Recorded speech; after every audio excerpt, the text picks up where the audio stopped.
he's got a house full of children, and now he's going to spend the rest of his life in a penitentiary. I mean, who's going to take care of your kids?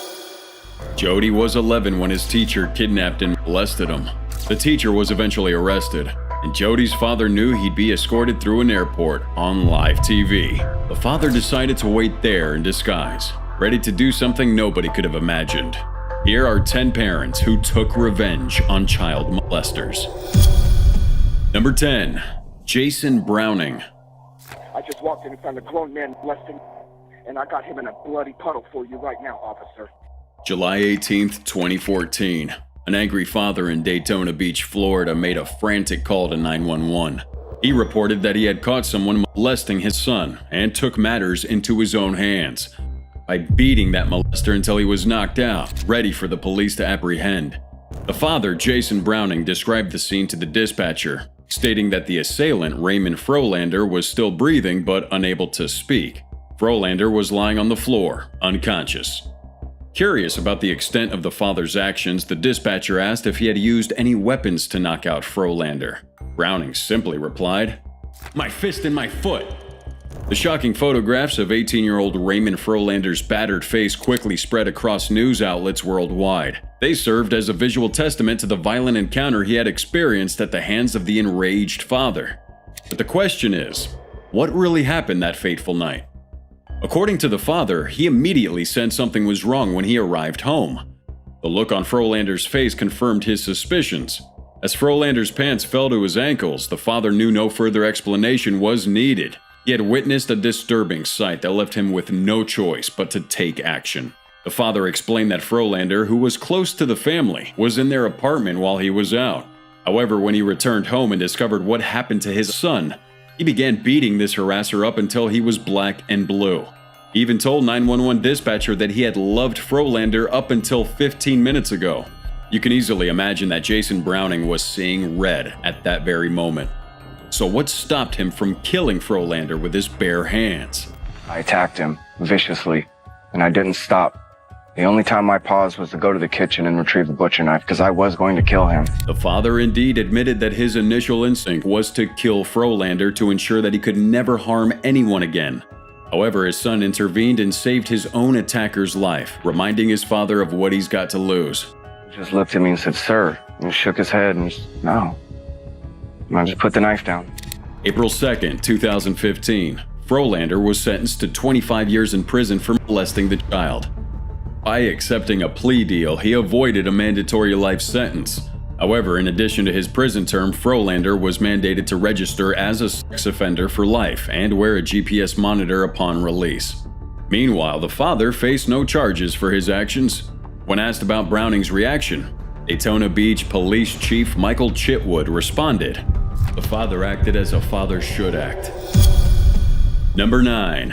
Pamjet Singh.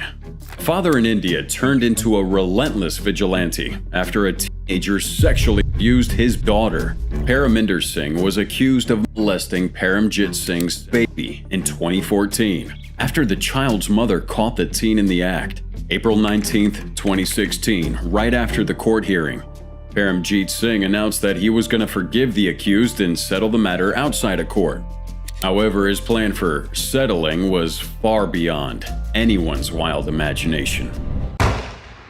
Pamjet offered to drive the boy home to the village where they both lived, Kotliablu, on his motorbike. Along the way, however, Pamjet stopped that bike and brutally attacked Parminder. He beat him badly, tied him to a tree, and chopped off his hands with a machete.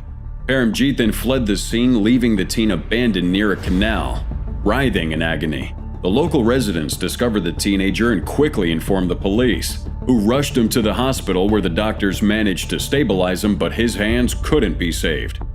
Pamjet Singh was arrested the next day and was charged with attempted murder under Section 307 of the Indian Penal Code. During his questioning, Pamjet admitted to planning the crime in advance, as he had brought a rope and a sharp weapon with him. This outstanding revelation has only intensified the shock and outrage surrounding the incident. Supporters argued that the father's actions were driven by his anguish and frustration with the justice system's failure to adequately protect his daughter. On the other hand, critics emphasized the importance of due process and upholding the rule of law, While this incident raises difficult questions about the lengths one can go to seek justice, it also underscores the urgent need for a strong legal system that can effectively address such heinous crimes and protect the victims. Number 8. Kenneth Falkner. July 2015, in Maury County, Tennessee. Father's protective instincts led to a shocking confrontation. Kenneth Falkner couldn't stand the thought of Thomas Williams, a man accused of soliciting his 2 daughters, getting away with just 3 years of supervised probation as punishment. Faulkner's anger reached its boiling point, resulting in a violent encounter that ultimately led him being in handcuffs. But how did everything start? The next few days held up in a local bar called the Cotton Club, anxiously asking anyone if they could find when Duce would be brought back to Baton Rouge for trial. By sheer luck, a former WBRZ news colleague was there, informing Cloche that the disgraced karate instructor would be flown in at 9:08 a.m. Cloche wasted no time, heading straight to the Baton Rouge airport. Disguised with a baseball cap and sunglasses, he entered the arrivals hall, concealing his face. Making a quick call from a payphone, he noticed the WBR news crew preparing their cameras to capture the moment when Jeff would be escorted off the plane by a caravan of cops. As they passed by, Cloche swiftly retrieved a gun hidden in his boot and fired a fatal shot into Duce's head. The WBRZ crew managed to capture the chilling moment on camera, and the footage has since gathered over 20 million views on YouTube. It shows Duce collapsing while Barnett, a police officer, immediately tackled Cloche against the wall. During the chaos, Barnett shouted at his friend, demanding an explanation for his actions. Through tears, Cloche responded, "If someone did that to your kid, you'd do the same." While Cloche had taken the life of a child molester, the law still considered it murder. He would face trial, uncertain if he would walk free or be imprisoned. Initially charged with second-degree murder, Cloche eventually agreed to a plea bargain, pleading no contest to manslaughter. The court sentenced him to a suspended sentence of 7 years, along with 5 years of probation and 300 hours of community service, which he completed in 1989. Before he had completed both, Cloche was already back to living a relatively normal life under the radar.